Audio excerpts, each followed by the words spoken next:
Hey, guess what, everybody? Go listen to the Break It Down show. It's a nice audio rig you've got here. Thanks, man. Yeah. It's mobile. We've taken it around. We've taken this thing 500 miles away. We've done podcasts on golf courses. It's been useful. Very cool. So do the intro, Pete. Hey, we're sitting in tonight with Speedy Cop, also known as Jeff Bloch. You might think of him as a police officer of sorts, but what we all love him for is his Frankenstein nature of building these crazy cars. Some of the cars include the Honda Accordion, the upside-down Camaro. Dude. I know. The Spirit of St. Lemons. Here's how I can explain it. It's a plane fuselage. It's the fuselage of an actual plane. Sitting on top of, what is it, a rabbit or something? Or An what? 87 Toyota van. Right. So in Speedy Cop's been in the news. They talk about him all the time. He's a national level figure. He just made a bolts and nuts replica of the family truckster from Summer Vacation. That was a lot of fun. The original Vacation movie, Chevy Chase. Was Grandma on top? Aunt Edna was on top. Yep. Yeah, and you had the leash off the back too, I imagine. We sure did, yeah. Catch me up, man. What drove you building that?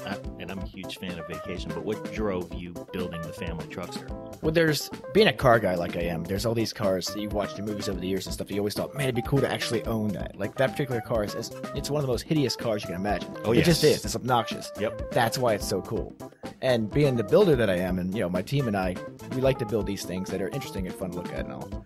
And it's just one of those I wanted to check off my list. I wanted to own it just once, you know what I mean? So you can't buy the original movie car. I mean, they don't come up for sale. Right.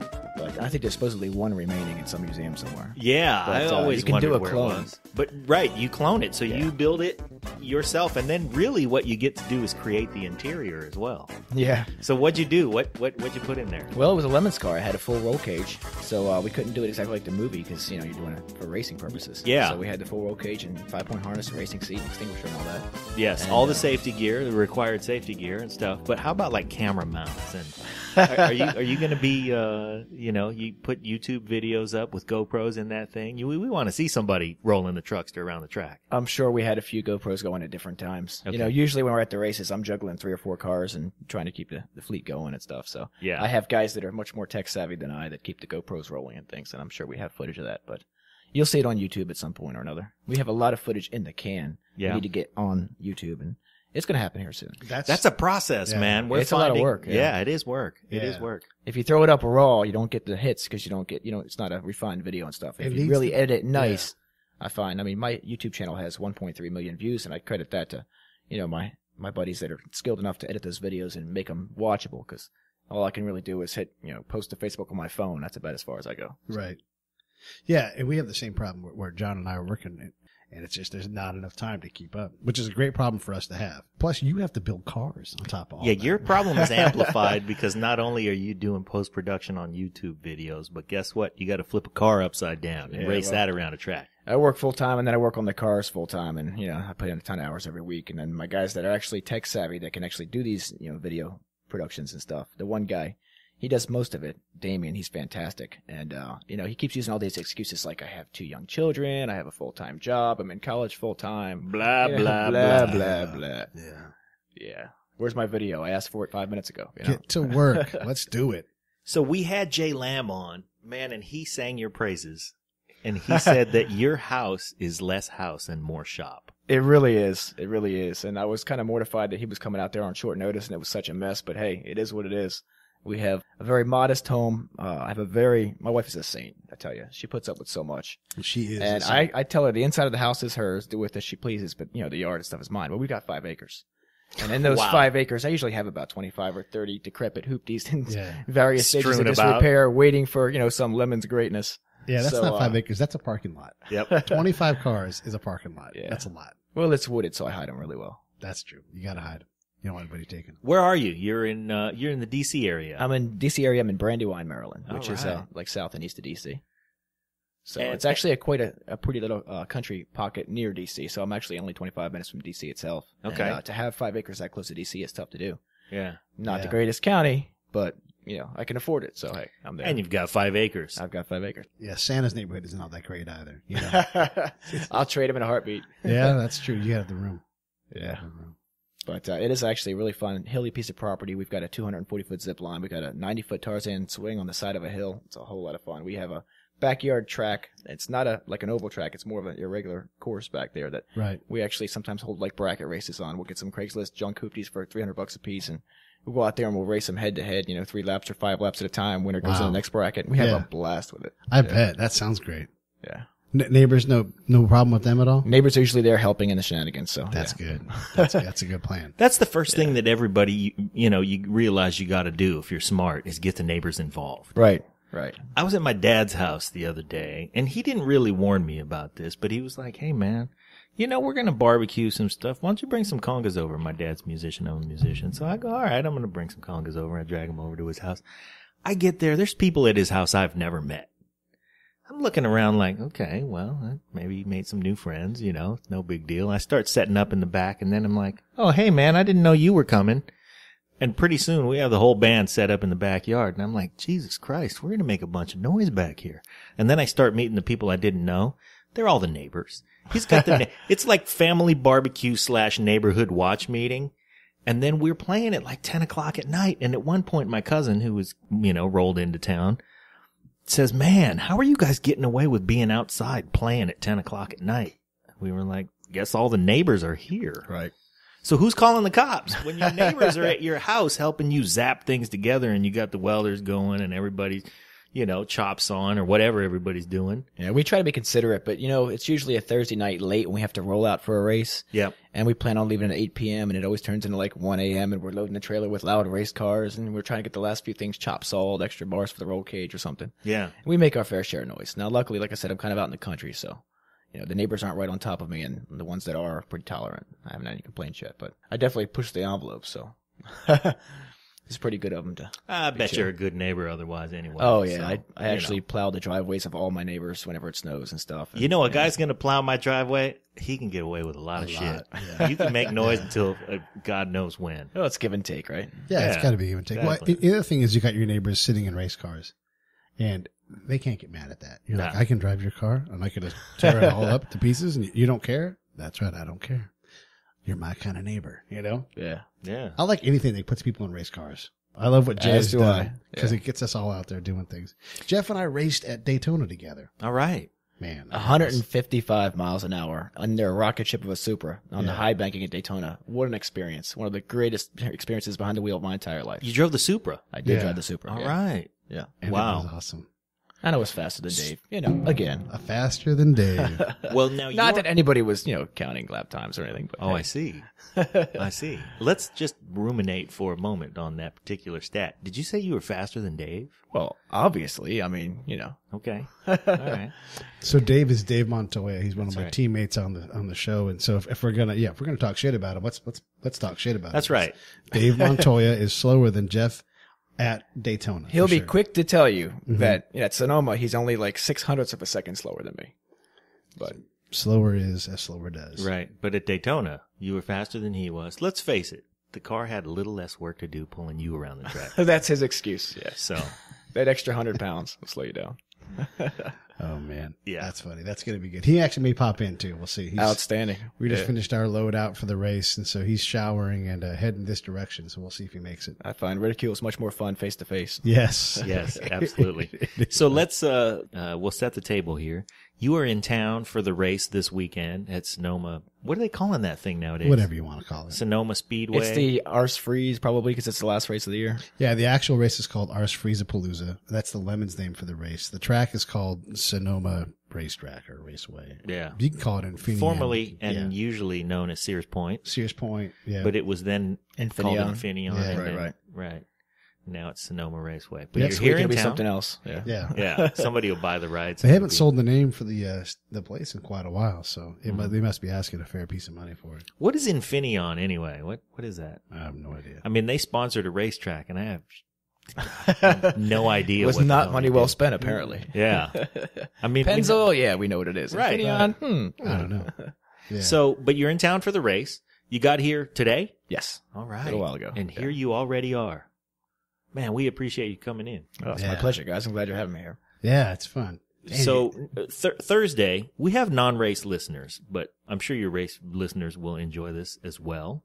So Thursday, just walk us through the race weekend, because you do a number of these a year. How many races do you run a year? This will be my 51st race. I've started at, I guess April of 2009, May, something like that. Man, that's and, busy. 51 limits races. Now that's 51 races, but also 24 individual cars built, separate cars, not variations of one car, but individual cars. So Individual cars. that is a lot of work, a lot of time, a lot of Holy shit. a lot of wasted energy. I wouldn't call it wasted. It's a pastime. It's a passion for you. It's certainly a passion for me, yes. Yeah. But my team, there are times when they're like, "Oh God, another car, seriously?" And then when it's done, we all think it's worth it. It's fantastic and fun, and the crowd loves it and things like that. We'd like to be the fan favorites. Right. And then I get the next hoopty and drag it in the yard and tell them what the plan is. Like, oh God, here we go again.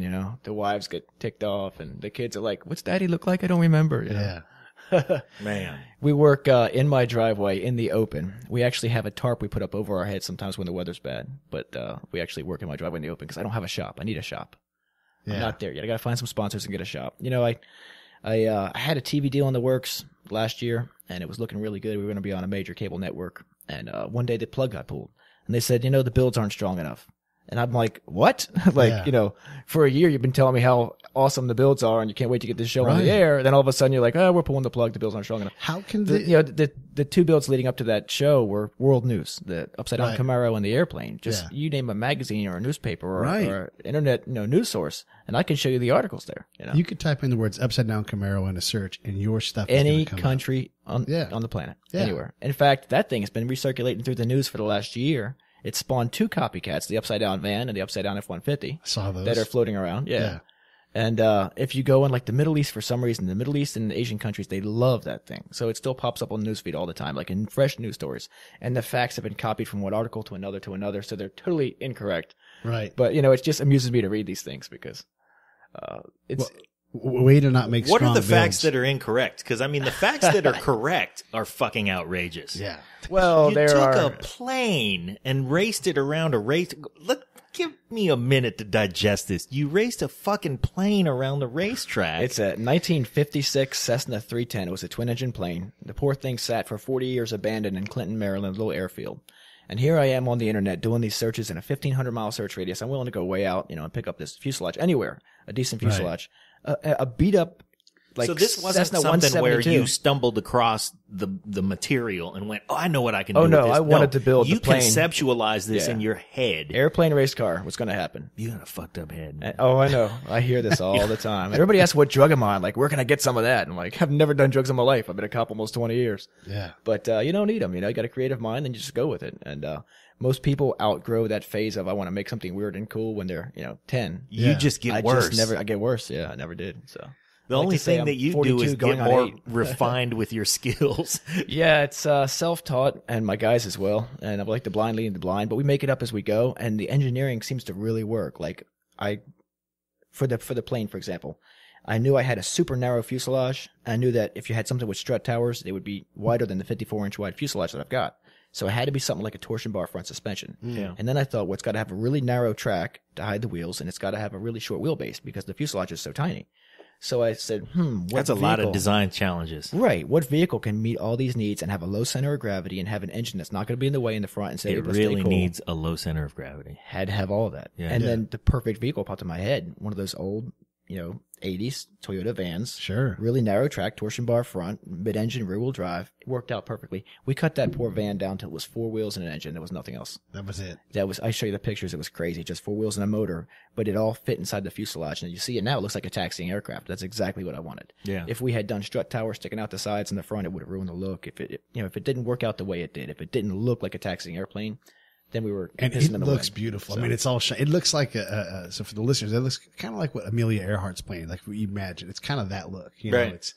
It's shiny, it's silver. I can't imagine it's Man, very it looks fast. like the Spirit of St. Louis. It actually does just over 100 miles an hour, but it needs a little time to get there. It's a 100 horsepower 4-cylinder Toyota. Now, it gets 30 miles to the gallon, and I've been driving it on the street for the last 2 years, and it's been 100% stone reliable. You registered this vehicle. Tagged and insured on the street as a street rod. That's and hilarious. I drove it around Times Square in Manhattan, and I absolutely shut down New York City driving that thing around. It was crazy. Wow. I had it up there for the New York Auto Show, and it wasn't in the auto show. It was outside the auto show for the Blip Shift event that they had going on there. Okay. And those guys are buddies of mine, my teammates, and you Blip Shift T-shirts and hats and stuff like that. Fantastic apparel, racing stuff. So They had it parked out front, and just parking it in front of the New York Auto Show brought the place to a halt. I mean, the crowds came out and swarmed around. Every intersection we came to, people would get out of their cars. They were driving the buses and everything else. They'd get out and walk up and start taking pictures. The light would change. Nobody seemed to care. They would just gather around taking pictures of an airplane driving around the streets of New York City. So it was a lot of fun. Now, as a guy with a career in law enforcement, you have to appreciate that sort of activity. You know, I get pulled over in it all the time, and I'm always like, hey, I don't mind. They're like, we don't know what to do with it, you know? Yeah. We ran the tags. It's a Toyota van. Well, look inside. It actually is a Toyota van. It's just been altered a bit. It's been altered a bit. You see the Toyota steering wheel and shifter and stuff like that. And just That's like finding okay. out the Oscar Mayer Wienermobile is a moped. Right. You know, it's like, what the hell? So you shut down Times Square. Well, with we're your- gonna. By the way, there are links. If you're listening to this, there are links on the website at breakitdownshow.com. We'll put links up so everybody can see these terrific vehicles of Jeff's. SpeedyCop.com as well. SpeedyCop.com. and SpeedyCop.com. SpeedyCop on Facebook, SpeedyCop on YouTube. Yeah. It's no small feat to put something like this together. It took us about 1,400 hours. Wow. Dollar That's investment wise, a it was lot. actually cheap to do. $2,000 for the airplane. Uh-huh. I think I paid $600 for that van, and we were able to scrap some of that. But said and done, even with the new windshield stuff in it now, I think about $8,000. So not a big dollar investment. Right. And I see folks that see it and say, "Man, if I win the lottery, I could do something like that." You don't have to. It's You just have to- $8,000. You have to work. Yeah, Yeah. you have Yeah. to. It's elbow grease. But how many hours of work? 1,600? About 1,400 hours, my team and I. So We you're spent talking many 7 late months, nights. 8 months of We did it in straight work. 5. We did it in 5 months working Wow. day and night. We did it over the course of the winter because we had promised. It was Smithsonian Air and Space Magazine was coming out to cover the debut in South Carolina, and that was a hard commitment. So we said, all right, in March it's going to be ready. It'll be at South Carolina for the race, in March, and we had to get it done for that. So day and night, we literally worked in the rain and the snow and the dark and everything else trying to finish this thing, and it came out beautifully. I think I'm biased, but It it did looks come the out. part It when you looks the watch it part. go around the track. It's Yeah. like taxiing aircraft in the middle of an automotive race, and it doesn't belong. And that's what I love about it. It's absolutely beautiful, and it's so shiny. It's mesmerizing. It is shiny. We were down there for the debut at CMP, and they also had a Ferrari meet, the local Ferrari club, while we were there. So they're over here at the clubhouse with this long row of Ferraris and these rich older guys. And I'd drive past them to go get fuel because we were driving out to the gas station at the entrance to get fuel during the race, and then driving back into the racetrack. And you see every jaw just drop and every mouth open, and like they don't know what the hell's going on. They see an airplane driving by on the access road, and they were freaking out. So I pull in there and I park in their row of Ferraris, and they're all taking pictures and freaking out about it. Guy gets out of a brand new Ferrari, comes running up to me, and he says, "Oh my God, it's the coolest thing I've ever seen in my entire life. My entire life." He's like waving his hands in the air and losing his mind. And I'm like, Yeah. this guy just got out of a brand new $250,000 car. To tell him about the $8,000 airplane that I just finished building is the coolest thing he's ever seen. And I Yeah. actually get that Out of a all Toyota the time. van. Right. All the time when I drive this plane. Everywhere I go, I get that. People say it's the coolest thing they've ever seen. Now, my usual response is, you should get out more. Yeah. But it's flattering to hear that. I mean, it's cool that you can It is build flattering. something like that and drive it around for very little money. Yeah. Just time and energy and, creativity. It's just, Just time and energy. it's time and energy. Just 1,400 hours. Yeah. I want to hear about your team. Who's on your team? Oh, I don't want to start naming names because there's so many guys on the team. I'm going to leave somebody off and they'll get butthurt. But I have a fantastic group. We call them the Gang of Outlaws. And there are a bunch of guys that most of them are actually IT guys, believe it or not. These are not Really? like hardcore car guys that, live, eat, and breathe and sleep this stuff. These are guys that just think Lemons is cool and think what I'm building is cool and stuff like that and started coming out and helping. Some of them didn't know, a wrench from a freaking socket when they first started. But they're really learning. I've got guys that, look at Dougie Fresh, for example. He wasn't a car guy, really. He was an enthusiast, you could say. Sure. But certainly not Is that true? not any kind of a mechanic or anything when he started coming around. His That guy skill is level a was big, very fat, basic. greasy wrench. Right. He is Now- a big, fat, greasy wrench. You're welcome.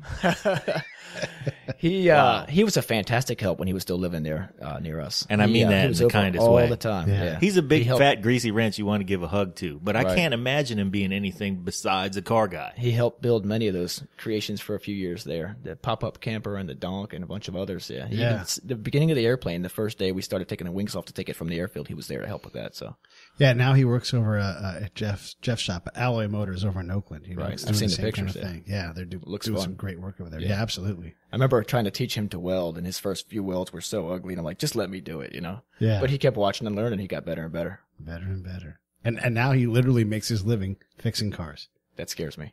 Fixing, building, everything. Yeah. Cars. Yeah, absolutely. Let me ask you a financial question. So going back to the build, $8,000 to build a car out of a plane, and that's cool. That's a lot of, Shit, 1,400 hours of work. 7 months, 8 months of one person working. 1,000 hours is 6 months of you doing a 40-hour week job. Yeah. No, we had anywhere from just me working at any given time to up to like 10 people. My wife was out there with the buffer hour after hour just polishing the sides. Yeah, I was going to ask how Our long friend it took to Mara buff was out that there thing. with the buffer. Yeah. I honestly believe we have 150 plus hours in polishing and buffing alone. I'm not even exaggerating. Yeah. It's What sat outside insane. for 40 years? It Well, did. It not was only super did it sit oxidized. outside for 40 years, but it's silver. It's shiny. Well, it was beat up from 2 crash landings, and that's why it was parked 40 years ago. And then Right. they sold off the engines, the fuel tanks, the wings were all beat up. They sold the tail section off it. We had to create that tail section. Oh, you did? The tail you see on the aircraft is actually a piece of wing I cut out with a Sawzall. Huh. And then we cut the leading edge of the wing off with a plasma cutter, the wings that we weren't using, the excess wing. Right. And we capped it with that. We put it on there as a tail. If you look closely, you can tell. But at a glance, it works. I've never noticed. I've looked at that thing a lot, and I've never noticed that. Yeah, That's look at the great. before shots. You'll see no tail at all. Well, I want to give a shout out to the guy who sold it to you because he crash landed it twice Yeah. and then put it away. 40 years ago. Yeah. And the guy that owned it now, that owns the airfield, it was just abandoned at the airfield for 40 years, so he took ownership of it, and he was going to scrap it for the aluminum. Well, I mean, the aluminum's Right. worth 50 cents a pound, so Yeah. it makes sense. Sure. The 2000 was an absolute bargain. You can't find wrecked Cessna single-engine planes with no cowling or engine or an instrument panel or anything for less than like $5 or $8 grand. Wow. So, yeah, he started off at 3. I hit him with 1. We made it 2, and it was a done deal. Man, The perfect thank you. fuselage, too, for this project. Yeah. Yeah. Instrument panel still Well, in place. It's he also gorgeous. found the perfect buyer because Well, you he- wanted it for all the right reasons. I've gotten really used to the response that I get when I stop and ask about these projects. Like the guy in Michigan, as we're driving to Michigan without a race car, with the plans to buy a race car on, Friday and build it into a race car, or buy a car on Friday and actually make a race car out of it, cage it and everything, and race it Saturday and Sunday. So we go out to Michigan to Gingerbread Raceway with a Aston Martin in tow that we were going to cage and build into a race car that hadn't been touched yet. And we all look to the left as we get near the track, and we see this rusted out 65 Impala wagon. And I'm thinking, that's perfect. And the guys in the car were like, that's perfect. So we stop, try to buy the thing. Guy doesn't want to sell it to us for less than like $1,500. We're like, it's a rusted out. You can see the floor. It's Flintstones. There's no floor in this car. Old 283 65 Impala wagon. Long story short, he agrees to rent it to us for the weekend for $300. Now, I'm used to this look that I get from people when I tell them the plans that I have for the decrepit Hulk that I'm trying to take away from them. Yeah, you can't rent it Yeah. because it's not going to be the same. Well, he So actually what- was fine with that. But Okay. the airplane, he told the guy, I want to make a race car out of your old abandoned Cessna. Yeah, right. Okay. What drugs are you on? I'm Yeah. used to that, Yeah. And then later, he's a huge fan. He follows this stuff on Facebook now because course. he still can't believe it. I actually take the plane because he lives near me back to his airfield sometimes and park it next to like King Air, big, beautiful jets, and watch the guys get out, come over and rave about it, the pilots and stuff. They just think it's the greatest thing ever. So. I wish you had stronger building skills. Maybe we can get you a show. Right? If you did I that. tell you. if only I had original ideas that You're hadn't kinda been done soft. before, Yeah. something like that. Yeah. It'll happen. We actually might start doing webisodes here soon. I think that kind of like Roadkill does. They do a Sure, fantastic that's smart. a YouTube show. And we could do that and be our own bosses. So I didn't finish my financial question. So if we that's right. not to discount the 1,400 hours and the labor and your wife's elbow grease shining the thing up and all of that, because that's the beauty of it. But if we just take the $8,000 investment in personal appearances and whatever else you could do to profit from the absolutely remarkable spectacle that thing is, have you made back $8,000? I don't believe I even have. Yeah. I See guess my that- marketing skills are not that savvy. There's- I'm focused on building instead of marketing myself, and I should have somebody that can do that for me, I guess. But we've talked about it lately. I really do need somebody that knows that the market, and somebody that can line up the sponsors and things like that, because I'm always in the garage working on the next project. That's where you need to be. That's where your genius is. Yeah, Your that's genius where is- your yeah. genius is. And yeah, somebody else is going to do that. And I hope you find that somebody else. So if that somebody else is listening, Yeah.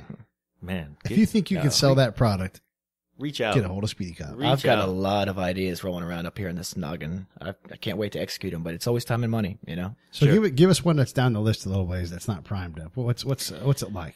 I'll give you one that's already in the works at my place. Some of the stuff I've got is obviously going to be top secret until Sure. we roll it out. I don't want anybody to copycat the ideas or anything. But Yeah, we don't want those ideas. We've just an got, idea. I've always been the guy at the races that yells ban E30s because E30s are a fantastic limits car. If you want a cheap Right. car that's going to do really well and probably win the race, E30 can't go wrong. Right.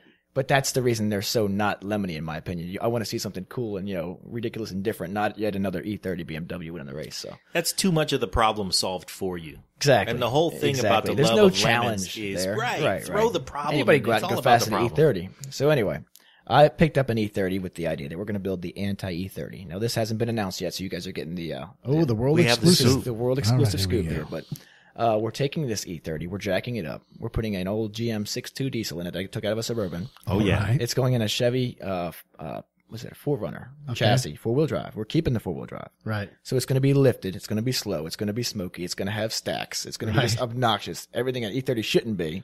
Heavy, Right. slow, tall center of gravity, horrible handling. And we're going to race limits with it. Nice. And Yes. once we've done that, we're going to take it down the Rubicon Trail. You should take it on the Because it's Rubicon there. Trail. And I don't Yeah. believe an E30 has done the Rubicon. So, hey. Yeah. Well, there we go. sounds couple awesome. of wins, yeah. Yeah. Is it going to have the really heavy articulating axles and all that stuff too? It's going to have the stock 4Runner stuff because Okay. that stuff costs money. Yeah, yeah, We yeah. don't it have costs money. Yeah. Yeah. The 4Runner chassis was free. I got the Suburban for $800. I think I took the motor out and turned around and sold the chassis for $600 to some guy that was going to derby it. So I had like $200 in the motor. Sure. We do this on a really tight budget. We have to. Yeah, you have to. Yeah, you can't throw a bunch of money, right? You got to make things yourselves. Right. One of the things that Jeff doesn't have at his house is a lift. You would think a guy that's got a car. Oh, I do. what? I have a you Max do? Jack's 2-post 4-foot lift. Oh, okay, yeah. okay, all right. Makes a world of 4-foot difference. lift. Yeah, Now that's a more recent acquisition. We built a lot of cars without that, but yeah, because he'll take a car and turn it on its side and like, let's go work on it. Turn it on its I'm not side. even Old joking. fashioned. oh yes, oh yeah. The block lift. Yeah, you just stick it on 2 wheels and you start getting after it. We were talking about Dougie coming out and learning this stuff. The first day he came to my place to help work on a car, we had to strip parts off a Celica. We were going to pull the motor and trans out and stuff as a part Celica. Right. And I remember him putting on his safety glasses and getting out like a wrench and raising the hood and starting to turn the bolt with the wrench, slowly one nut at a time. And we're like, no, dude, it's not how we do things here. And I not how grabbed we the do it. impact and I ripped the hood backwards and zzz, zzz, zzz, zzz, and the hood was off. And then 5 minutes later, the motor was out. And he's like, oh, okay. And we had a blast. I think that was his first day there. We took because you can't have a beautiful straight Celica body going to this crusher. I mean, you don't Right. leave it straight like that. You take Yeah. all your aggression out on it. Right. We gave him the mall and let him go to town. That poor car was a wadded up little tin can and he was done. He had a blast. Yeah. That's what we want. So Doug is a Yeti shaped person. He's giant, and his name is Strawberry Mountain, basically in German. So it's great. He's a Yep. giant Yeti from Strawberry Mountain hitting your He Celica. actually is the Strawberry Mountain. Yes, he's gigantic. DC Oh. Doug. DC Doug. Hey, so I got 2 questions floating around in my mind. First, what happened to the Impala? Oh, the rental Impala. We took it out there. We raced it all weekend. The guy that thought I was like a crackhead because I'm telling him I want to take his rusted out Impala station wagon and road race it in an endurance race that weekend. Yeah. The next day with a cage. Right. The deal was he wouldn't sell it for less than $1,500 because it had a good frame, had a good power steering, power brake setup, factory, Right. You The don't, body was shot. I mean, nothing nothing you left. need. Just see the pictures online. It's Right. just crazy. So he took $300 to rent it for the weekend, knowing that we were going to cage it. But I told him I'd cut the cage out of it and we bring it back to him with a straight frame still. And, he'd still have his power steering, power brakes, and a good frame for another project. Yeah. So he's like, oh, that's good enough. But, you get that look like this guy's completely nuts when they're talking to me. Yeah. And I understand it. So he comes out to the track to see what this is all about. He was hooked, absolutely hooked. We were laughing about having roadside assistance on our warranty, or on our rental, because when the car had something go wrong with it, he was under showed the up. car and fixing it before I was even out of the driver's seat. Like, it was crazy. The car would be getting jacked up in the air when I pulled into the pits before I could Right. unbuckle. And he'd have like And the he's strut rod crawling pulled under it. out. Oh yeah, he fixed it for us. Fantastic. So it ran almost all the entire weekend, and we took Organizer's Choice home, I guess, that weekend for that thing. But took Wow. it back to him. We were going to cut the cage out and leave the car with him. He's like, man, I really want to do this again. This was fantastic. And I said, well, all right, we'll leave the cage in the car and come bring it again, and we'll race it again. So that's what we did. I love 65 Impalas. That was the last year with round tail lights. I love wagons, It too, had so the it makes it that nice- much better. Yes. Yeah, it had, and the wagon even just had a nice ass. Right. Yeah, it's very cool. When you talk about like a wagon, I also love any kind of El Camino style thing. Whether it's remember the Dodge one that they had. There was the Omni in the front, the wagon in the back, or The truck car. Yeah, the truck car. I love that crap, and I would love for you to make something like a Viperino. If you can ever come across a supercar, Yeah. and just put a pickup truck in down the back of it, because that would be awesome. Yeah, very because cool. people put pickup trucks, like you'd see like a flatbed Volkswagen Beetle Yeah. or a Cadillac Yeah. that somebody would stick out. Well, somehow we managed to not get good video of it, but we did earlier this year finish and race the twin-engine Continental. So we took a stock 96 right. Continental and added a second Continental drivetrain from the same year in the rear. So it's 2 V8s all-wheel drive, That was sick. 540-ish horsepower. It sounded phenomenal, Yeah. but it had issues. It had teething issues first race out. Things that were fine, the day before when we're checking everything, wheel bearings and things like that. As soon as we hit the racetrack, started failing left and right. Right. Transmission seals. I mean, those project cars that we use, the donor cars, had sat for years. Seals that had dried up, I guess, started leaking like crazy. So Right. it needs to be revamped and brought back out, and it will. But you look at it and it was just a stock black. You can't see the second drivetrain. You just look at the exterior and Right. think, that's going to be horribly slow. In a straight line, it's a monster, but we have Yeah. to sort the bugs and make it corner. It's a heavy car. It's sort of like those twin engine. It's a Coopers. Lincoln Continental, Yeah, it's a Lincoln. and it's got 2 motors. We had to do the Yes. Christopher Walken, the Continental theme, of course, from SNL. You remember that? Yeah. yeah, Yeah. that's good stuff. So the you're The working. Continental. And my wife dressed up for it and everything. I had the whole mustache and wig on and the smoking jacket, Yeah, and I was smoking chasing jacket, around. right. And That's how great his wife Drink is. the Oh, She that's plays champagne. terrific. Drink She the does. champagne, She plays yeah. along. Wow. Yeah. The lovely champagne. Yeah. What was your other question you had for him? You said you had 2 I questions. can't remember. Well, there's 24 bills to talk about, and like I said, a whole bunch more in the works. But no shortage of ideas, no shortage of ability. I think on our end to execute the ideas. It is always time and money, and that's just true for everybody.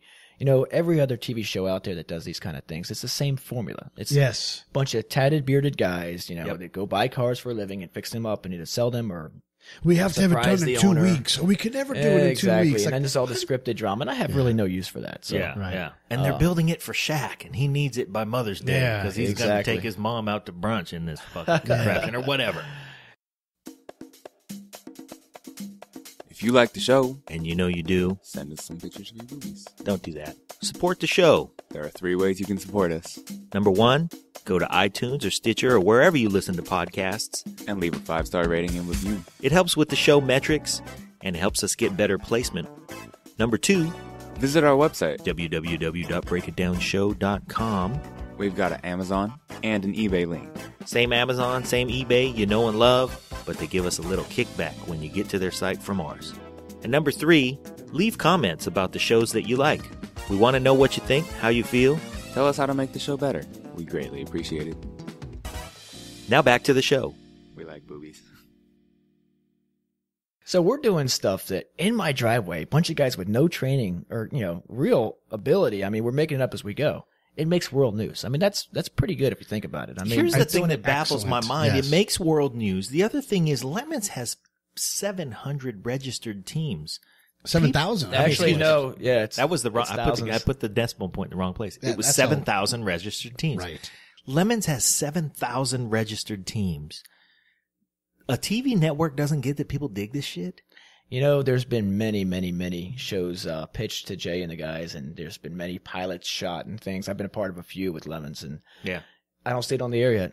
It Yeah. hasn't happened yet. It will happen. It's far will. more interesting than NASCAR or the other, other forms of motorsports to watch. There's so many levels to it. There's the real racing involved. There's teams out there that are serious. They just want the overall win and they're going for it and they're driving their butts off.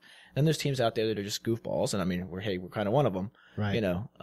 Now we are hopefully poised to win our second national championship this year. And we're ranked number 1 out of the entire, field Right. of Lemons cars. Yeah. So we did it in 2012, and we're hoping 2014 we're going to do it again. We have a points lead going into this weekend, so I'll be waiting with bated breath to see what happens after this weekend. But Make not sure racing, though, right?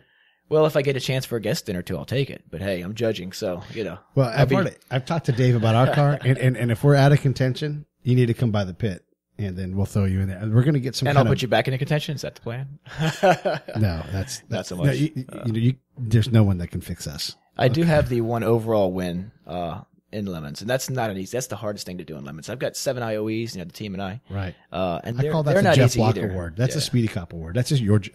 Well, there's right Spank there. as well. He's got 7 too. He So actually- it's the yeah, Speedy Spank that's Award or true. Spank Okay. Speedy. Yeah. But he and I are friendly rivals. We Sure. both like to build interesting, creative things, whatever, and go out there and we bring the worst cars possible to the Lemons races, which is what they're all about. That's what it's really about. Spank built John's favorite car. That's the Spam car builder. Yeah, I like the Spam car. Do you? It's pretty cool. Yeah. Yeah.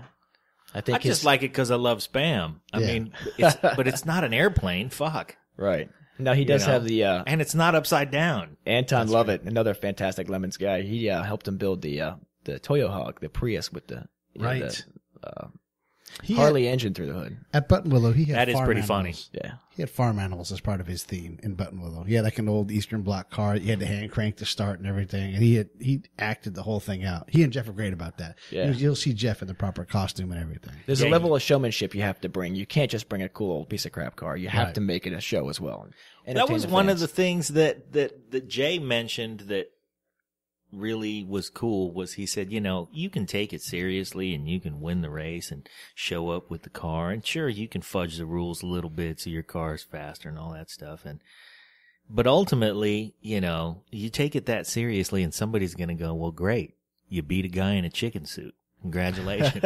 You know, You know, you can go out there, and I've, like I said, won one race, and we've been contending in many races and had things go wrong, because that's limits. That's the nature limits. of endurance racing $500 cars. Like, Right. it's hand in hand. But that's what it's supposed to be. But that's work. That's like serious. That takes a lot of fun out of it when you're really struggling and trying for the win. Now, the racing itself is always a blast. I'm all about the driving and the racing. I'm very competitive.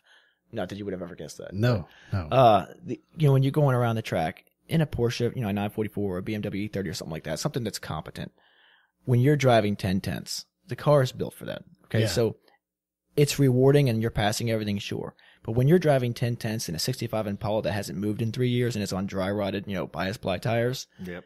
it is so much more of a rush. You're drifting and you're sliding around, and it's a horrible handling piece of crap. And it takes so much more skill to keep it pointed in the right direction, much less anything resembling fast. You can imagine that you're outrunning Starsky and Hutch. Yeah. You know, there's shots of us driving that donk. I took an old Bonneville, jacked it up, put 22s on it, made a donk out of it, painted it bright yellow. Yeah. And there's shots of it carrying a front wheel around the turns and stuff like that. When one of the scariest cars you'll ever drive, Judge Phil drove it for like one lap at Summit Point and got out like white, you know, shaken and pale, and said, "It's got horrible bumps here. It's unsafe," you know. It's so much fun to take a horrible piece of crap like that and push it beyond its limits, beyond anything it was ever intended to do in an actual race on a racetrack. On a racetrack, On a right? racetrack. So the first thing is you're in this piece of shit and you're looking around, you're going, I'm on a racetrack. Not a racetrack, not like the county fair racetrack. No. You're in Infineon Raceway NASCAR this road weekend. course, yes, You're- with 180 you know, other cars. You may right. take it to Daytona and you're there with 180 other cars. Right. And everybody's going. So yeah, that's really cool about it. We often see guys down in the Silicon Valley that have got world class cars, you know, they can't drive them. And I just want to go, look, will you get in my $500 car and go drive it for 5 minutes? You'll get rid of that thing. Not that there's anything wrong with supercars, but go really drive a car. It's right. It's so much fun to drive, whatever it's going to be. You know, if it's a Pinto station wagon, awesome. Get in it and go haul ass. Cage it and rage, as my buddy Blake says. You know, I've got, just go do it. you know, the pro Randy Popst. And Randy's an awesome guy. You'll see him on Motor Trend TV stuff. He's always out there testing one of their cars. He's won 24 Hours of Daytona twice. Right. He's got more wins, I think, A than anybody but legitimate Richard race, Petty. Yeah, in the U.S. He's just a fantastic driver. He's run a bunch of my cars in these different Lemons races, you know, and I think that when we ran the Lancia Scorpion with the MR2 body Right. at Chicago, that was back in 2010. He said it was the scariest car he's ever driven. The guy's driven everything you can imagine all around the world his entire life and has, you know, these 100 or so championships, actual not wins, but championships, you know. He's unbelievable. And then he gets in my car. We didn't know when we first put that car together there were certain key bolts in the suspension actually missing, and we didn't quite get around to, you know, checking little petty details like that. We were too busy putting a vintage Italian body on this wrecked MR2, and, you know. That's part of the fun of the saga of a Lemons race. You've got all these hours. People are ruining their relationships. They're out there working hard, pouring their heart and soul into these cars. And then they get there and they realize, oh crap, we never put the rear main seal back in. You know, every Lemons race, the first lap weeds out the guys who forgot to check the lug nuts. And it's always somebody who put one on, you know, the nuts on one wheel and forgot to bring the impact around to it, and the wheels always come off.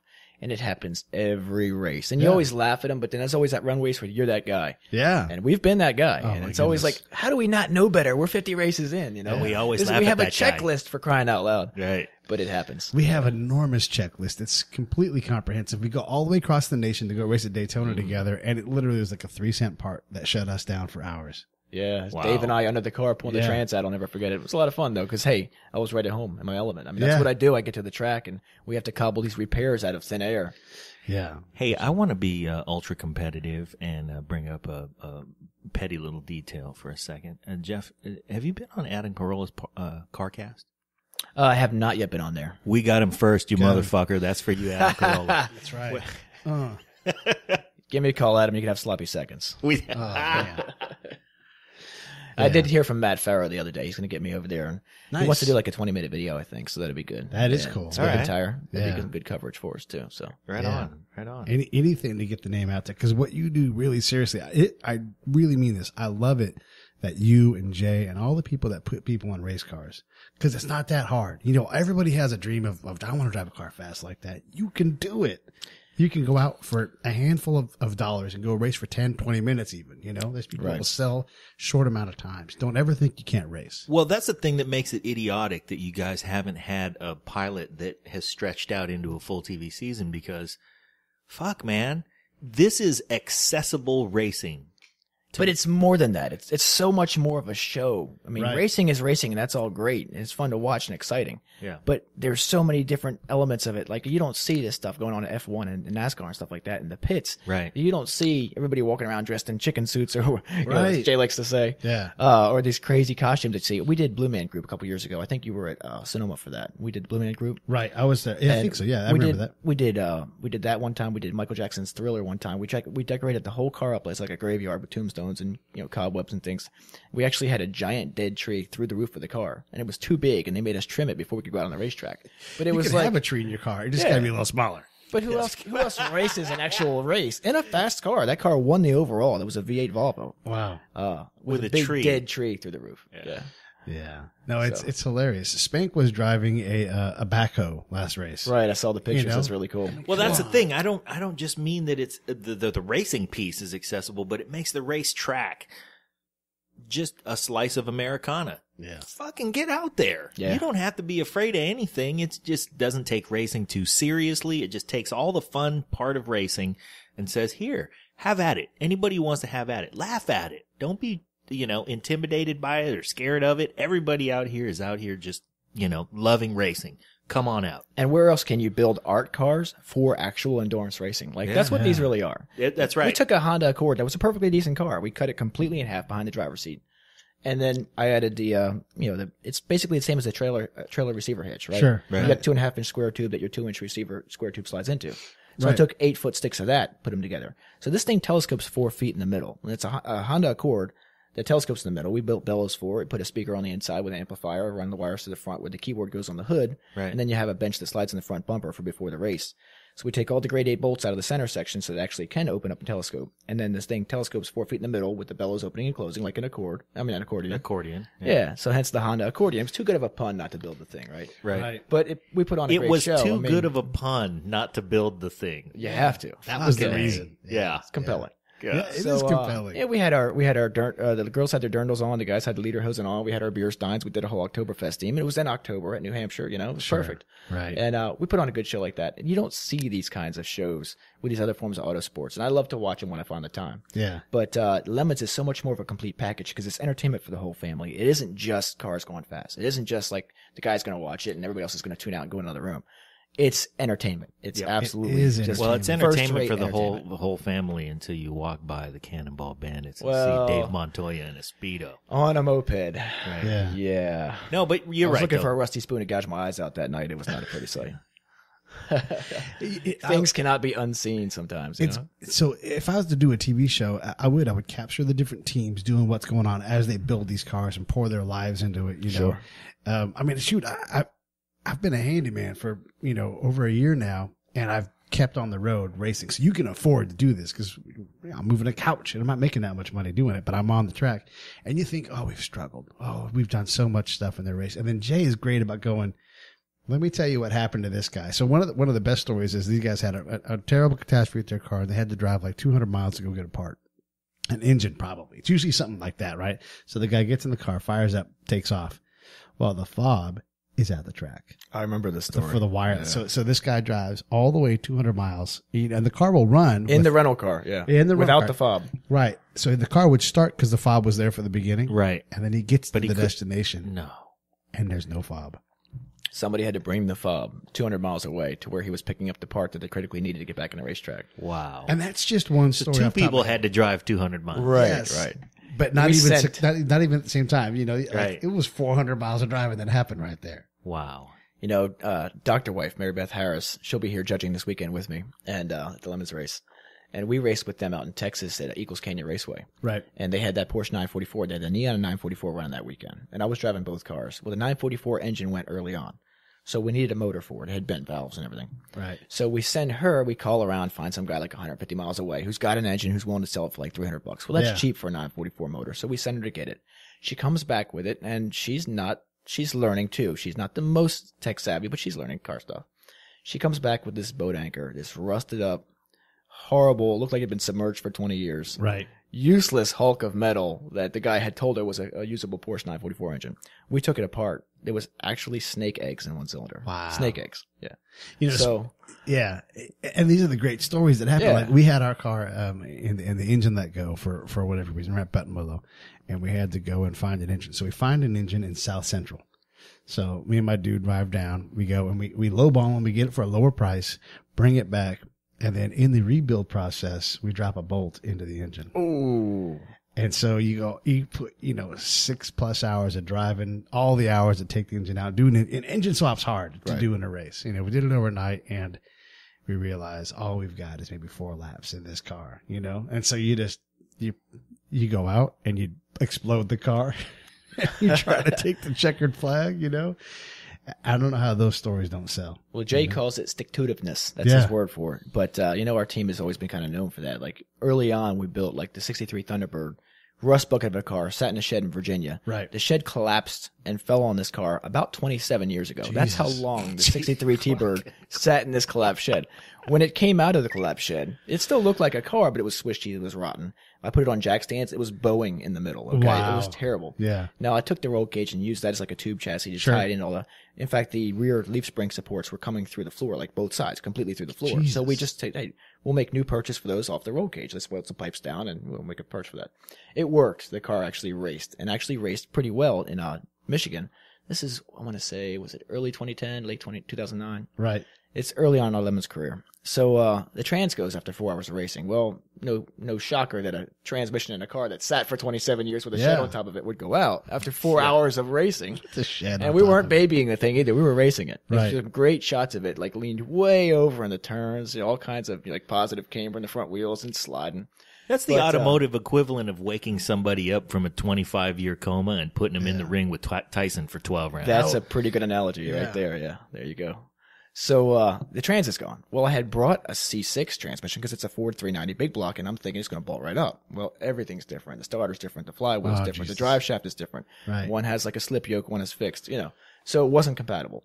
So we're, 14 hours from home in Michigan, 4 hours into a race with a car that can't be driven and nothing to fix it, and we're calling around. We're in Detroit. The car was built, or outside Detroit. The car was built right near there, Flat Rock or whatever. So we're calling all around thinking we'll find a transmission somewhere. Nobody has anything like it anymore. I mean, it's a 63. It's just too old. Just too old. So we're like, well, it's a rock and a hard place. We never give up. That's my motto. Never give up, never surrender. It's been my motto for many years. So I said, well, what if we just took the trans apart? And it's an automatic transmission. And I've never heard of this being done. I said, we'll try it anyway. We'll weld everything together and make it a big, long drive shaft. Put it back in the car.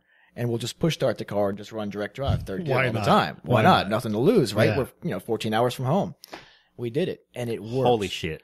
And for 25 minutes or so, we had the corner workers bowing down to us. Every time we came around, the crowd was applauding like crazy. You said that so fast, I don't know that everybody caught that. What you did was you welded the thing together, direct drive, third gear, all the time. You had one gear. The old 63 T-Bird Cruise-O-Matic MX transmission, yeah. And it was fried. And in fact, to do this, I wanted to keep the converter as like, a working converter. Right. But we couldn't have the front pump didn't work and stuff. The transmission was completely borked. So we made a block-off plate. We stood the trans on its end. We filled the converter with fluid, put it back in, knowing that if that fluid leaked out, we were done. Go back on the track, and by God, we push-started it, and it raced for like 25 more minutes, and then the motor went in this big fireball. It was spectacular. Couldn't ask for a better ending to that car. And it was right at the end of the race, too. We had a few minutes to go to take the checkered flag, because it took us 16 hours to do the thing, to fix the thing. Right. But it worked. And you're seeing the key thing here, too, is part of the race is literally taking the biggest piece of shit you can find and taking checkered flag. Exactly. It does not matter if you win. And matter of fact, it is a rush. And it's what Jay, and you do what Jay talks about. He's like, yeah, I want to know the guy that can really make a car run. I mean, that's what he told us. He's like, I don't care if you've got money to throw at a problem. Yep. Can you fix it? And you're doing that. You're like, I'll make that car run. Matter of fact, I'll make it race. And it might only have one gear. Where there's a will, there's a way. Right. Oh, shit. It's very true. I mean, by the way, if somebody wakes me up from a 25-year coma and I open my eyes to find myself in the ring with Tyson, Fuck you. you know what I would like? I'm gonna swing and I'm gonna give him everything I got. But when he beats me, and he will beat me, I want him to punch me. I want him to hit me with an uppercut that flips me over the fucking rope, and I want to land in the crowd. Yeah. I want my face to explode. Right. So that's what you did for that car. And the flip side of that is, I consider myself a pretty tough guy. I've been a cop for almost 20 years. I've been on 2 SWAT teams, Yeah. somebody was cutting onions in that car at the end of that, because when you're going around after 16 hours of frantically working trying to make the car go again, Yeah. and then every time I came past the start-finish line, Oh, people were come just on. on their feet applauding, Right. and I could see that. And when I go past the corner man. workers, and we have footage of the corner workers doing the bow down as we're Right. going past and stuff like that. I was choking up in the car. I'll You be the have first to. admit it. What in life It's so gives you that? rewarding. I mean, Right. it was just phenomenal. You pour your heart and soul, and I'm not joking. You pour your. I've been there where when you're just driving around trying to solve these problems, and then And you another gave problem. that car that last bit of dignity, man. Oh yeah, and actually that car wound up. That was the same '63 T-Bird after the 390 blew, because it was a fireball. It was done after Right. that race. The transmission was welded and the motor was full of holes. So we took it out. I put a BMW V12 in it. Now it took me 4 months to fabricate out of an ammo can an intake for a Holley carburetor to go in place of the fuel injection on a burned up BMW V12 out of a 90 750 IL. Yeah. So got all that in the 63 T-Bird, got it running, got it working, homemade distributors and everything. Got it to the track at Summit Point.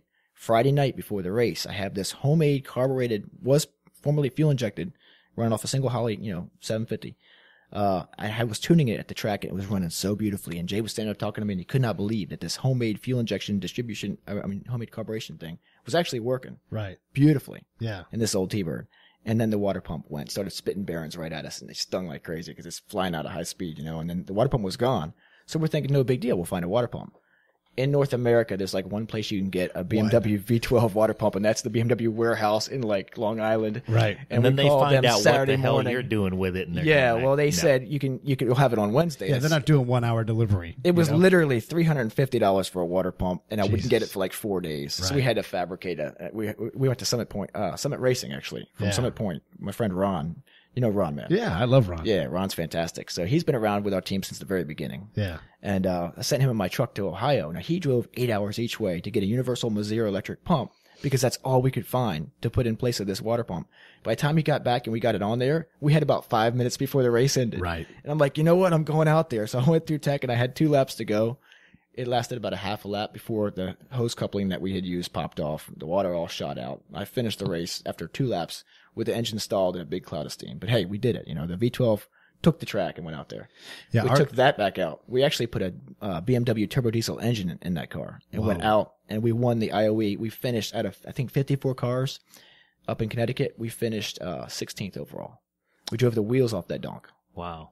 Oh, no, I'm sorry. That was the T-Bird. was the donk was a different one. No, the T-Bird was slow, but the T-Bird did win the IOE with the diesel engine in it. What did you turn into? What did you make that donk out of? That was a 1980 Bonneville. Big old Pontiac Bonneville. Yes. Yeah, that's a good donk. Yeah. I think Bonnevilles are good for donks. Rivieras. Yeah. Those are good for donks. Yeah. Big, square, heavy American cars like that. Yeah. I'd like to make a donk out of those first Hondas that came over with the 3-cylinder motorcycle engines. Right, in with them. the teeny back window. Yeah, the car that you and I could pick up. Right. And I have one now. I have a Reliant Robin in my yard that's waiting for me to start on. I went. Yeah. How do you not buy a Reliant Robin, especially in 1976 with You the have to. 850cc Yeah. for $500 with a title, Done. You got to buy with that. a clear title? Yeah, you got to. I drove. It was like 8 hours each way to Ohio. I'm like, I'm on the way. I'm coming to get it. Hold it. I'd like someone else is Craigslist. racing to come Yeah. get it. Yeah, They're gonna you give don't it to pass up a $500 Reliant Robin 850. That video of Clarkson in Top Gear driving that thing and tipping it over like 35 times in a row. It's fantastic. I'm sure you've seen it. That's the funniest Top Gear bit of all time, I think. Was that Yeah. they had cars stacked up on top of each other, and somebody was doing the doing the pedals down below, and somebody was doing the steering up above, or vice versa. They did that as well, yeah. Yeah. That was a different That was a bit, different but, bit, yeah. We've talked about doing that for Lemons. I had 2 BMW E36s at one point. I was going to stack them. But it's kind of that, it's been done. It's cool. It'd be funny and all, but it's been done. I'm trying to really do things that have never been done. I have a whole bunch of ideas for upcoming builds. I have some stuff that'll really wow you, I think, if I can actually complete it. But again, time and money. So, Time and Sure. I'm scouring the countryside right now. I'm looking at a very large search radius once again for another specific object to use for my next big build. And if I can locate it, hopefully in time for April or May debut. I believe I know what it is. I hope You may somebody actually already locates know it. what I it have is. no. I actually don't know what it is. But here's what I think you're going to do. He's going to find an old Princess cruise ship. And he's going to weld it onto the chassis of a 60. You laugh, but I did try to buy the Spamboni recently. The Zamboni that says Spam on the sides. It's a classic from like Wisconsin. It's been around for like 30 years out there. Our road trip to Road America, we stopped at the Spam Museum. Yeah. And you get to see all that stuff, and it's hilarious. Yeah, Is the Spamboni in the Spam Museum? No, but they talk about it. Like Sammy Hagar did a song for Spam. Sure. It's like, hey, Spam. You get to see Right all on, of Sammy. that Well, they stuff. put it up for sale and they sold it for like $2 or $3 grand, which is relatively affordable as far as that's like pretty iconic vehicles go. Sure. And I was more than willing to make it a How Lemons much car. is a brand new Zamboni anyway? It's got to be a lot. Fuck, of how money. much It's is a specialized used Zamboni? Yeah. I was going to build one for Lemons. You can't get a riding mower for $2 grand. Judge Phil was really pushing to see a Zamboni because that's one of the things it says on the Lemons homepage. No Zambonis, don't even ask, But Jay and I have a good enough relationship where he's gotten, he's seen the can different things trust that I you. built. Yeah. And he knows what Right. he knows. And You'll, it isn't you'll just build like- something track worthy out of that thing. He doesn't just say, okay, build it. He says, okay, get with Evil Genius, who's Right. the engineering guy, and then work it out and then come to me with a plan. And if I think the plan has merit, then Right. we'll go from there. Because And that that's why they're Zamboni, reliant- to force him to take that off the website, that would be awesome. Yeah, it would be really cool. But, the Reliant Robin was going to be Lemons' car too. And they were like, Jay didn't like the idea one bit, but he's like, let me talk to John and see if we can work something out where it'd be safe enough. And I said, listen, if you want 4 wheels, if you want an exoskeleton, I'll do it however you want. Right. When it came down to it, they're like, no way. It's just not enough car. It's just not safe. It's fiberglass. It's tiny. It's a 3-wheeler. Right. Yeah, 3 wheels is a And problem. they have my safety in mind, my best interest in mind, which is probably more than I do. But hey, Well, and that's why they do it. They want it like John Pagel knows what he's talking about. So Pretty if much. he says you can't do it, then you go do something. There's so many other crazy ideas. I have no shortage of bad ideas. Right. And you'll do it for the gag. Right. Oh, I certainly will. Yeah, the team is fantastic. My guys, they're willing to come out. They bring their kids sometimes, but they lose a lot of time from their families to come out and do this. And my wife puts up with so much. Your We're 2 wife incomes, does. no kids. We have Right. 4-legged kids. Yeah. And paycheck to paycheck broke because we're trying to build You're the next broke, big but thing. you're living though, That's true. And- That's and what I say. I'd rather Dude, be you're broke living a life and that, living, right? Yeah. I'm big on this. I'm big on a man of destiny, which in your case, I think is exactly, this is what you were made to do. You've got your job that takes care of retirement and paying the bills and everything, but you were made to do this, and maybe you didn't know it 20 years ago. I really didn't. Absolutely found it. And 5 this is, years hey, ago. I'm sorry for you because this must be a pain in the ass for you, but this is a gift to the world. Yeah. Oh, thank you. Yeah. I'm always amazed. And people, like I said, I drive the plane around. I never tagged the Camaro for the street. Now, I think you probably already know, Jay bought the upside down Camaro off me. He owns it right. now. He keeps it at Sonoma. It was at the car show the other day. Yeah, it was in the Yeah. San Francisco International Auto Show. And before that, it was in the Sacramento International Auto Show. Mm-hmm. So, he's getting more publicity with that thing than I was. And it's still got my brand name on the side, speedycop.com, upside down on the sides. Yeah. Hey, so. Is he gonna tag it and drive it around? He's talked about it. I'm not sure if he will or not. I'm hoping to see it as the pace car this weekend. I haven't talked to him to see, but he's getting good press. Now, I never tagged that car for the street myself because I was afraid, some little old lady sees it coming upside down and swerves into a pole. Right. The visual gag with that thing, the whole plan was incredible. the car looked like it rolled on the racetrack, and what better car than a Camaro like that? Right. It's Right. a car that would be hooned. So on the racetrack, on the race weekend when it debuted, it blew everybody's minds when they first saw it. It's cool and everything. So everybody took pictures and video of it and put it up online. Everybody said, "Oh, it's Photoshop, it's fake." And then the videos started coming out. And people said, "Oh my God, it's not a Photoshop." But even the other racers who were there, who had seen it, taken pictures of it, knew about it, kept telling me one after another all weekend. They'd come around a corner and see it upside down on the track, and they would panic and go, swerve "Holy and shit!" brake. Yeah. Yeah, they couldn't help the response. Even the corner workers were saying the same thing. Jay said the same thing. He's like, I know it was coming. I'd like calm myself down, and it would see it. I would freak out. So I didn't tag that one for the street, but that one's a good visual gag. Like I drove it around for the Indy, when we paced the Indy car race with it. Yeah. It was the Indy pace car at Indy. In the upside down Camaro? Yeah, we had a bunch of Lemons cars out there to do parade laps right before the IndyCar race started at Sonoma, and it was phenomenal. And we just basically stole the show away from IndyCar. I mean, we had a huge crowd in the paddock and nobody watching the race. Right. Wow. Well, they don't know. They don't know. And so just to say, Chump and Lemons are the 2 biggest brands that do this stuff.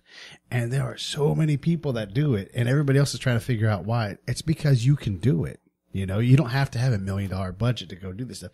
$8,000 and a couple of buddies and some wrenches, and you can race an airplane. Yeah. Yeah, that downplayed that quite a bit. But yeah, you can. No, I've raced a few times here in the last few months with the new series, American Endurance Racing. Right. And How those are guys those are guys doing? fantastic. You can take your Lemons car out there if it's a fast car. They're looking. That's just about the racing. There's nothing. There's no show chicken to that. suits. Like, No chicken suits you leave whatsoever. the chicken, Right. chicken Right. suit at home. But it is a nice outlet. You can take your spec car out there. They say you can bring an F1 car if you want, as long as you're running 180 treadwear tires. Right. Bring whatever you'd like. Yeah. So that's a different, Yeah. And there's alternative for enough people room. who are just about the racing. But for us, primarily Lemons, is our best outlet because it's all about the show and the spectacle and entertainment. Yeah. And it incorporates the racing. And like I said, I'm super competitive. I like to challenge myself with the engineering and stuff to figure these things out. And not having that background, it's tougher. Right. But the stuff seems to work. So Who checks your stuff to make sure that your crazy ass doesn't get yourself it killed? gets scrutinized. Yeah, I'm sure. The Lemons Tech Inspectors, every new build that I do. But you don't bring it to Lemons and say, what do you think? You've already got someone who's working on the front If end. it's something outlandish, I've sent a lot of pictures in advance. Okay. And, right. Jay sees them and John Pagel sees them and they get approved or, sometimes I draw out the plans before I execute anything and they get immediately disproved for one reason or another, something I hadn't thought of engineering wise. And when they say no, you just go do a demolition derby anyhow. I do a lot of those. I have years ago I went to a chiropractor and I said I have chronic neck pain and he did x-ray or something and said, well, your neck is flat. It should be curved and that's the problem. He's like, I'm just trying to figure out why you ever had whiplash. And I said, about 4 or 5 real severe cases a year. Yeah. He's like, oh my God, what happens to you? Yeah. What happens to you? Well, I do demolition derbies. He said, well, stop. So that lasted about 2 years and I just couldn't resist anymore. I'm back to doing them again. It's just too much fun. What about figure eight bus racing? They do that down in Florida, right near where Ron lives. In Yeah, Niplo. it's beautiful. And, I went there one time for Thanksgiving. It does It's look awesome. like fun. It is I've done yeah. like a limo jump where I jumped a limousine in a was it a Chevy Corsica, I think, and I won the whole thing. But I wound up clearing the limo and the landing ramp and the landing ramp, and it was rather violent. I was actually more sore from that than I would be from a derby. That's a hard landing. Yeah. Yeah, there's a track out there. It's an old racetrack. It's not much bigger than a dirt track, but it's in Florida, right by where Ron lives. And right around Thanksgiving time, they do a race, and it is the best money I've ever spent. It's like $20 to go in. Oh, you actually went? Yeah, I've been to it, and it's incredible. They'll do a trailer race where you can attach anything you want to the back of your car. And you drive, and all you have to have is some of it left when you cross the finish line. Right. No one cares It about just winning. has to be No, they some of tried it to left. do that. Montgomery County Fair in Maryland's a huge fair, and there's usually 5 Right. or 10,000 people in the stands for that derby. And I've gone out there before and done that derby and like won first place in one car and second place in Yeah. another, done really well. But there was one year where Friday and Saturday night I dragged a car and trailer because they were going to have the same kind of thing, a car and trailer Yeah. derby. Both nights we had severe thunderstorms come through, and both nights we didn't get to do it. And the following year they're like, we're not going to bother.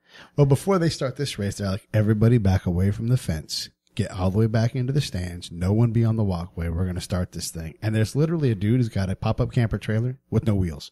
That's his trailer. Yeah. And that thing is going to disintegrate. And there's another guy he's got a giant lifted up Ford like F100, step side. It's a massive monster truck, and it's got, I don't know, maybe a barbecue attached to the back of it for a trailer. And that's in the same derby? Same derby. Wow. He has no intention of winning. His intention is to destroy cars. And so he goes and he drives over people's trailers and shit. And everybody's just going crazy. Now, I've seen the It's videos of them incredible. doing it's actually a figure 8 school bus race they do. Yeah, they do and the same track. engines, they hit so hard when they collide, the engines fly out. Like the entire Yeah. motor comes out of the bus. Yeah. And they do it like monster trucks where the guy stands up in the roll cage and they drive. And there's some guys who are like, I don't want to mess my bus up. And he slows down. Other dudes are like, I'm here to fuck this thing up. Yeah. It It looks like my kind of good time. Yeah, and the bus slides on its side, and they're like, everybody hold on for about 10 minutes while we get this bus off the track, I used to do like random stunt videos, and I would drive cars on 2 wheels. I'd roll them over, things like that. Yeah. And I remember I used to take the doors off of like old S10 Blazers and hit my ramp and put them up with 2 wheels. And then when they would start to tip, you could see in the video me walking on the ground as the truck tips all the way over. Wow. Because we're doing this all in like the grass and dirt and stuff Sure. like that. We're not doing it on the roadway. But 'Cause it's safe That way. is, It's safe. that's it about as, Safe-ish. as, yeah. I mean, that's like ghost riding the whip. yeah. Except you get, yeah. Anyway. We don't recommend that anybody take- we ghost don't. ride the whip. Professional driver Recommend. closed course, do not That's right. attempt. That's There you right. go. Even if they're driving through a drive-through, they put that crap So on. we're talking about some pretty outlandish shit in one breath and another breath saying this is so accessible to people and it's family entertainment. It really is within reach if you want to become a car enthusiast, and I guarantee if you go out there and you experience it and you just take it in and soak it up and see the community of people, really just see the community of people who's out there, you will get hooked. So for our listeners who are not racing but are thinking about it, what's the first step? How do they get into it? There's a lot of teams in Lemons that take on arrive and drives, and I was one of the biggest ones for a few years there where I was trying to win a national championship. I was building more cars and putting in people that had never raced before into these cars. And then the Wounded Warrior Cougar that we did for 3 years too. We were raising money for the Wounded Warrior Project. We were bringing a Mercury Cougar race car to the track every summer at Summit Point. And the thing was, if you donated $100 or more directly to Wounded Warrior Project, you could show us a receipt where you've done it online, or you could give us a check for them, whatever. We'd give you all the gear, give you the instruction, send you out in the actual race for 20 minutes in the race car. And then you'd come back and you hand the gear all sweaty and nasty to the next guy, and they'd put it on the sweaty, nasty gear and go out. And then you try to not have your mind be completely blown. Right. You try to get out of that gear without being all over yourself. But it was fantastic because veterans got to race for free, which if you hadn't raced before, it's a thrill. And then it raised over $10,000 for Wounded Warrior Project, so it helps the vets out. Now we actually do Semper Fi Fund. Sure. Just a higher percentage actually goes to the veterans. But we're still doing the fundraising. We're just not doing that kind of car effort anymore. What it was the third year that we were doing that, there was a bunch of drivers in a row that just didn't listen to instruction, and they were causing hazards on the track. And Jay finally pulled the plug and said, listen, anybody that's going to drive this car from now on is going to be experienced. Well, we're not bringing a car and fielding it ourselves and funding it ourselves. Right. For people that are experienced to go out and get free lap time. Right. So we canned that project. But it brought a lot of people into the series that had never raced before. You're putting, I want to say it was 40 or 50 people over the course of the entire weekend onto the racetrack that weren't familiar with racing that came away hooked. Right. There's a whole bunch of Lemons teams that spawned off of that. Just the arrive and drive spots. Like you can get on the Lemons forum and there'll be ads for drivers. Right. Hey, put your name out there. Try it. It's the most fun you can have legally with your clothes on. It's absolutely I have fantastic. absolutely said the very similar thing. I've said it's the best money I've ever spent, and I've spent a lot of stupid money on a lot of stupid shit, and it's easily the best money I've ever spent. It is an absolute rush. And where else can you say you race against these famous pros? I mean, they come out and race with us, these guys do. You've raced Tony Stewart. I beat Tony Stewart.